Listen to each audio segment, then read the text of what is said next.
안녕하세요. 돈이 되는 투자입니다. 오늘 2022년 7월 20일 폴 글란의 중국 경제사 지금 어제 뭐 하워드 막스의 사이클 이론 그리고 레이 달리오의 또 한 500년에 달하는 그런 역사 속에서 또 거대한 패권의 흥망성쇠에 대한 사이클 이런 이야기를 했는데 결국은 돌아서 역사를 공부해야 우리가 투자에 큰 맥을 잡을 수 있다 이런 결론을 다다랐는데 진짜 정통 역사서적을 오늘은 소개해 드리려고 해요. 제가 중국 역사 특히 중국 경제사 측면에서 가장 흥미롭게 읽었던 책이 바로 이 폴 글란의 중국 경제사입니다. 근데 중국 역사학자 입장에서도 정말 이 폴 글란이라는 분이 인생을 바쳐서 중국 경제사에 방대한 사료들을 모아서 한 600페이지가 훨씬 넘는 대작을 만든 것이고요. 이게 한 사람의 수십 년간의 연구의 성과물을 우리가 진짜 빠른 시간 안에 간접적으로 체험할 수 있다는 거 축복 아닌가 싶습니다. 그래서 정말 인생의 책 중에 하나라고 저는 생각하고요. 그 중에 일부분을 말씀드릴게요. 홍무제에 대한 이야기입니다. 명나라 초기의 황제고요. 네.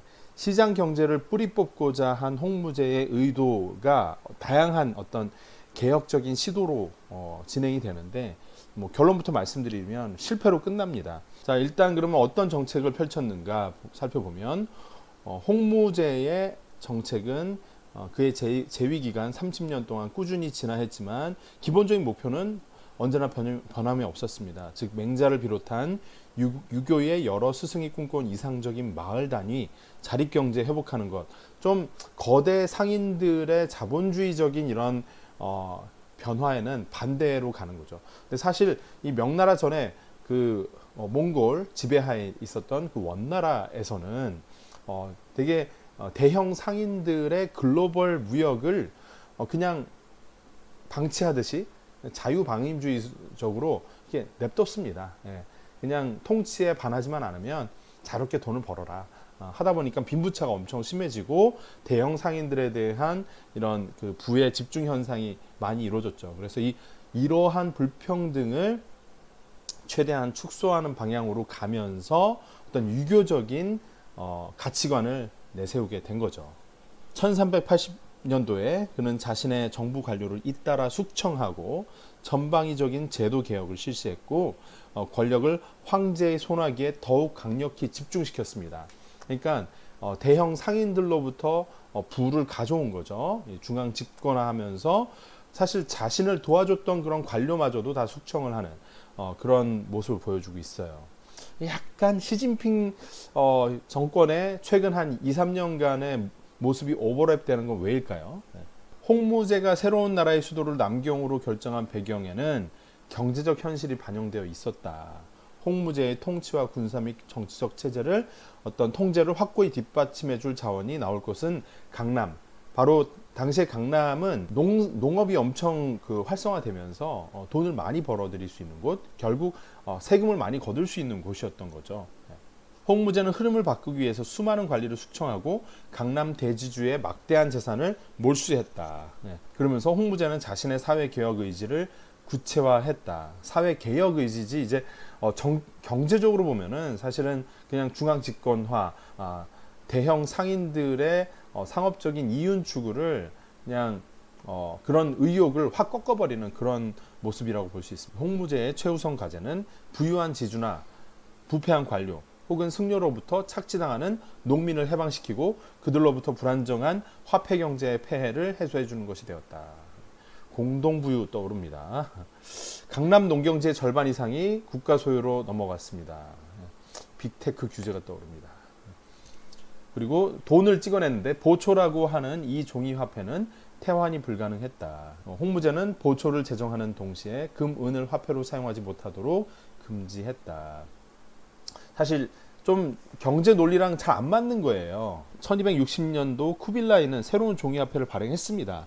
언제나 은으로부터 자유롭게 태환을 할 수 있었다는 게 특징이었어요. 그러니까 원나라 지폐는 언제든지 은으로 바꿀 수 있다. 은으로 바꿀 수 있다라는 신뢰가 있기 때문에 안정적이었습니다. 그래서 원나라 시절에도 이런 이 종이 화폐다 보니까 화폐 발행량 늘어나고 하다 보면 평가 절하도 되고 이런 일들이 있었는데, 당시에 이런 발행량을 상당히 타이트하게 관리를 해서 화폐 공급량이 늘어나지 못하도록 하면서 어떤 가치의 안정적인 유지까지도 이루어졌었습니다. 바로 원나라 때 말이죠. 그런데 명나라 시절에 발행된 이 보초라고 하는 거, 홍무제가 발행한 이 화폐는 은으로 태환도 불가능하고 그것에 대한 제대로 된 통제도 자본주의적 금융 측면에서 이루어지지 못했다라는 문제가 있었던 것이죠.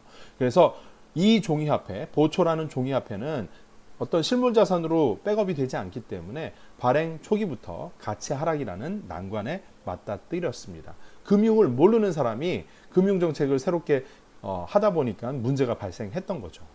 그래서 나중에는 평가 금액이 액면가 20%, 그러니까 5분의 1 토막까지, 국가의 하나의 화폐라는 것이 5분의 1 토막 난다면 여러분 어떻겠습니까? 정말 멘탈이 붕괴되겠죠. 1425년도에는 액면가의 불과 2%, 50분의 1 토막, 진짜 그냥 휴지 쪼가리가 된 거죠, 화폐가. 그래서 화폐로서의 기능을 더 이상 유지할 수 없을 정도로 되었다라는 겁니다. 결국 홍무제의 금융혁신이라는 것은 실패로 귀결되게 된 것이죠. 자, 원나라 시절에 번성 1호를 달리던 해상무역에도 명나라 정부의 통제 하지 말라고 한 거죠. 이게 사실 거꾸로 가는 정책을 한 겁니다. 1374년 홍무제는 민간 상인이 해외 무역에 참여하지 못하도록 금지시켰습니다. 자유로운 무역을 해줘야 사실 중국 경제도 더 발전할 수 있는 것인데, 그것을 이제 하지 못하도록 꽁꽁 이제 폐쇄를 시킨 것이죠. 무역 폐쇄 정책이 16세기 말까지 유지되었다라는 겁니다. 명나라 시절에는 소금이 엄청난 어떤 이권 사업이었죠. 소금이 뭐 돈처럼 여겨진 시절이었으니까 되게 희소하고 잘게 분리가 가능하고, 그리고 어디서나 다 필요한 것이 바로 소금 아니었습니까? 돈과도 마찬가지의 그런 엄청난 이권이었는데, 중앙정부에서 소금 거래 면허를 지나치게 많이 발행하는 동시에 소금 생산자에게는 적절한 재정 지원을 하지 못했다. 결국은 이제 정부가 너무 비대해져 가지고 이런 독점 사업에서 효율적인 운영을 불가능한 그런 상황이 된 것이죠. 결국 이제 뭐 과거 수백 년 전이나 지금이나 마찬가지입니다. 정부가 너무 비대화되고 중앙정부의 헤게모니가 너무 강력해지면 그 안에 골마 터지는 거죠. 부패가 생기고 효율적인 자원의 배분이 불가능해지는 것이죠. 자, 그래서 홍무제 때 이렇게 제시됐던 이런 정부의 은으로 태환 안 되는 그런 종이화폐 시스템이 결국은 제대로 작동하지 않아서 이후엔 이렇게 됩니다. 민간 경제에 깊숙이 침투해 있는 주조되지 않은 그냥 은괴를, 이건 중앙정부도 정식 화폐로 인정할 수밖에 없는 상황이 된 거죠. 되게 현실과 이상이 괴리가 된 거죠. 태환을 안 해주다 보니까 이 지폐를 은으로 바꿔주는 그런 시스템이 원래 잘 작동하고 있었는데, 그거를 이제 은으로 안 바꿔줄게 하다 보니까 화폐 가치는 떨어지고 은은 암암리에 거래가 되고, 그것을 나중에 중앙정부에서 어쩔 수 없이 거래의 도구로서 화폐처럼 이제 화폐처럼 인정해줄 수밖에 없는 상황이 된 것입니다. 자, 그럼에도 불구하고 명나라 시절에 이 강남 지역의 인구가 1393년 대략 한 900만 명에서 1620년 1650만 명까지 증가를 합니다. 80% 이상 급증을 하게 되었고요. 이런 배경에는 사실 기술적 혁신이 있습니다. 그 농업 기술이 발전을 해서 이제 더 자주 경작을 할 수 있게, 그리고 종자도 개량이 되면서 생산성이 막 급증을 하게 된 것이죠. 그리고 중국의 남부 지역은 상당히 기후도 온화하고 해서 이 생산성이 아주 높은 지역이기 때문에, 그리고 자유로운 어떤 그 상업의 문화가 여전히 강남 지역에서는 남아 있었기 때문에 이러한 경제적 번영이 가능했습니다. 자, 결국은 시장 경제를 뿌리 뽑고자 한 홍무제의 의도는 실패로 끝났습니다. 경제적 변화의 물결이 끊이지 않고 흘러간 사실은 현존하는 명나라의 인구 등록에서 확인할 수 있습니다.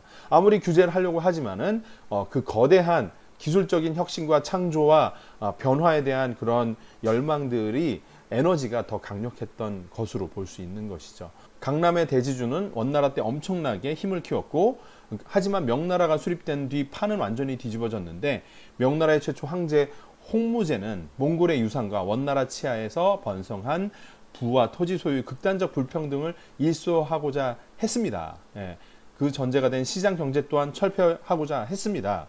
이러한 홍무제의 사회개혁은 돈과 허례허식과 착취에 때묻지 않은 마을 중심의 순수한 농경사회를 재건하고자 하는 그런 취지였어요. 취지는 뭐 좋다 이거예요. 하지만 불태화한 종이화폐의 발행 등 홍무제가 시도한 재정정책은 시장경제를 황제의 의지에 따르는 통제경제로 바꿔보려는 의도에서 비롯된 것이었고, 강남 지도층 지주의 재산을 가혹하게 몰수하는 등 홍무제의 정책은 강남시장 경제의 숨통을 틀어막는 결과를 가져왔고, 이러한 퇴행이 다시 극복되는 데는 적어도 한 세기 이상의 시간이 필요했다는 겁니다.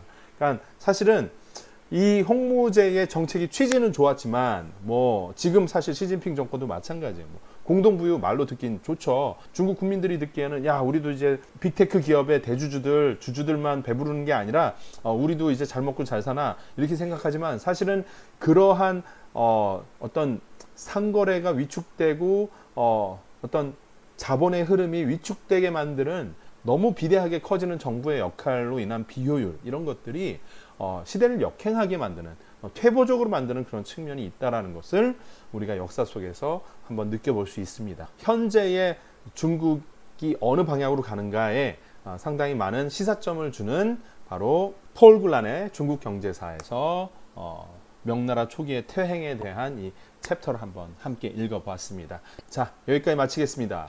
바이바이.